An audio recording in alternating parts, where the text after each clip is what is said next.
For where your heart is, there your treasure will be also. Where your treasure is, there your heart will be also.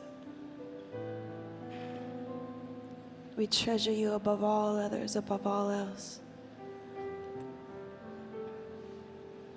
I wasn't planning on any of this, but I just feel like the Lord wants us to bring our idols. Idols don't have to look gold and be huge images of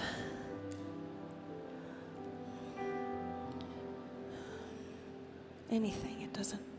It's anything that is before him or above him. Anything that takes the first place. Can you sit right here with me, baby? Anything.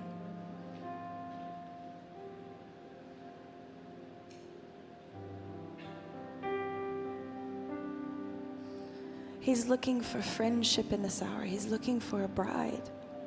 He's coming back for a bride.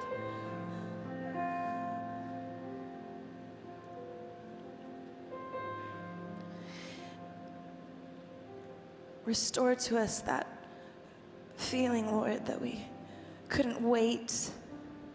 We couldn't wait to hear from you again, where there was nothing else more exciting happening. I don't know about you, but when I remember meeting Stephen, and I'm like, is it too soon to talk again? This is crazy. This is weird.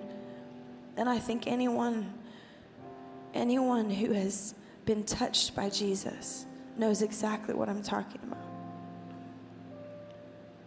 Because he ruins you for any other. And when we lose first love, when we remove our eyes, when we look away,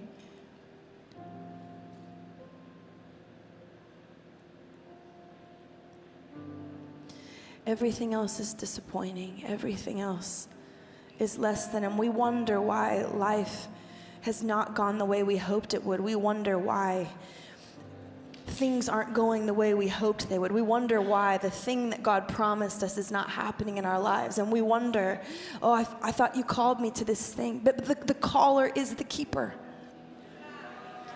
The caller is the keeper. And the minute that we become more excited about what we want him to do through us, instead of what he means to us, the lamp has gone dim. The light is going out. And he's looking for full lamps, full hearts. The word of the Lord says, the eyes of the Lord look to and fro throughout the earth to support a heart that is completely his. If you don't have support, perhaps he's not your first love.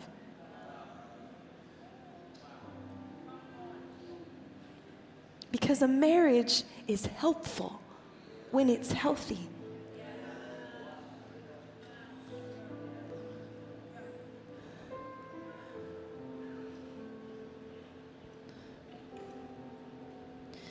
And we talk a lot about going to the altar, right? We're gonna marry him.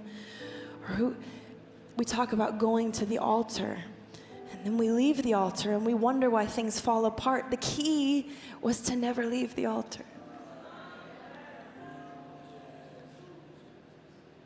Do you know the first time the word for worship is used is in Genesis 22, when God asks Abraham for Isaac? What was the only thing more precious than his own life? His son.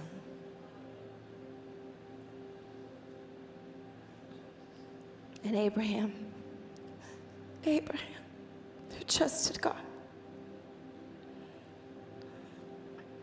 climbed up that mountain and raised that knife. And the voice of the Lord said, don't you lay a hand on him.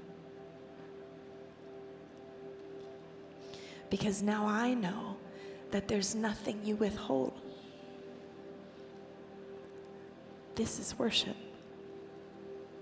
To stay on the altar. To stay in covenant. It's the only way to keep a covenant. We can't keep that covenant without him.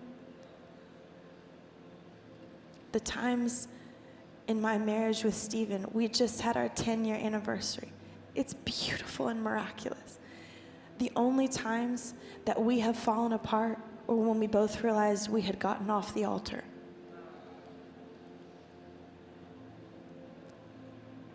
When I'm on the altar and I put him on the altar, he's not in my hands. We yield to stronger hands.